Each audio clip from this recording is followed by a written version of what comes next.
रोझा शहरात जाते. लेखक अमित गर्ग. एका मोठ्या शहराच्या मध्यभागी एक छोटेखानी प्राणी संग्रहालय होतं आणि त्या प्राणी संग्रहालयात हत्तीचं एक लहान पिल्लू होतं. त्याचं नाव रोझा होतं. प्राणी संग्रहालयाचा पहारेकरी छोट्या रोझावर खूप प्रेम करीत असे, तिचा सांभाळ करीत असे आणि सर्व तऱ्हेने तिची काळजीही घेत असे. रोझाला बघण्यास बरेच लोक येत आणि तिला एका दमात 1 डझन केळी खाताना पाहून चकित होत.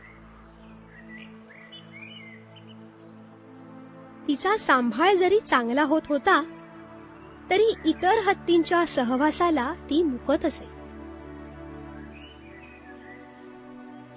एके दिवशी रोझाला खायला घातल्यावर तिचा पहारेकरी तिच्या पिंजऱ्याच्या दाराला कुलूप घालायला विसरला. रोझा लगेच बाहेर पडली. त्यामुळे तिला भटकंती करायला संधी मिळाली.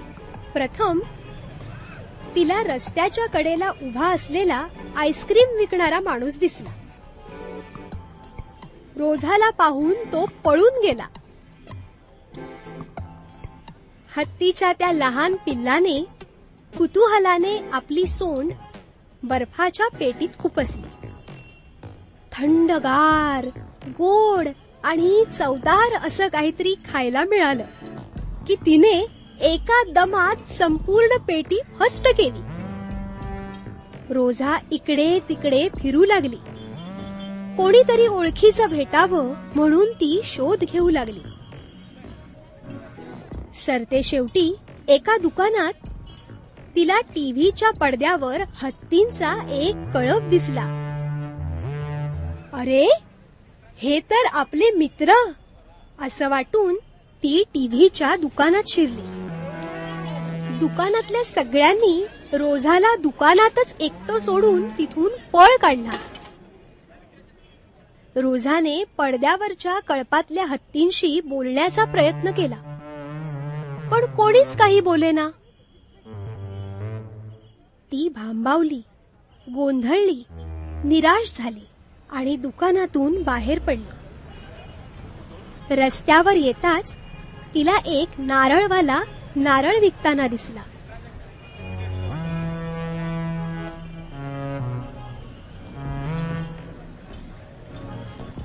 अरे वा, मला तर चेंडू मिळाला.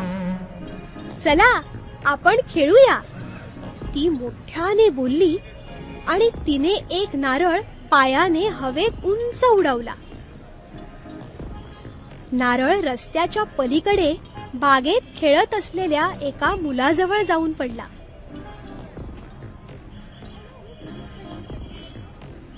रोझा रस्त्यावरून आपला नारळाचा चेंडू परत घेण्याच्या हेतूने त्या दिशेने पळू लागली.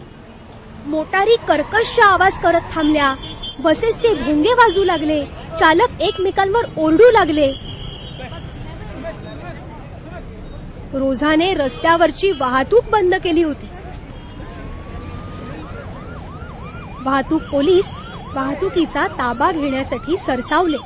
प्राणी संग्रहालयाला बातमी देण्यात आली. आपल्या अवतीभवतीच्या आरडाओरडीची पर्वा न करता रोझा धावत बागेत शिरली. तिच्याकडे पाहून गोड हसणाऱ्या एका लहान मुलाजवळ ती थबकली. तिला पाहून तो मुलगा खुदू खुदू हसू लागला. त्याने रोझाला थोपटलं. उत्साहात येऊन आपल्या नव्या मित्राला पाहून रोझाने चित्कार केला. तोपर्यंत प्राणी संग्रहालयाचा पहारेकरी बागेत येऊन ठेपला होता. बागेत मोकळ्या जागेत रोझाला पाहून तो समजला की पिंजऱ्यात ती कधीही सुखी राहणार नाही. प्राणी संग्रहालयाने रोझाला शहरापासून खूप दूर एका अभयारण्यात हलवलं. तिथे बरेच हत्ती मोकळेपणाने हिंडत होते. आता रोझा तिथे सुखाने वाढते. आता प्रेक्षक रोझाला गजाआड पाहण्याऐवजी दाट झाडाझुडपातून हिंडत भरपूर केळी खाताना पाहू शकतील.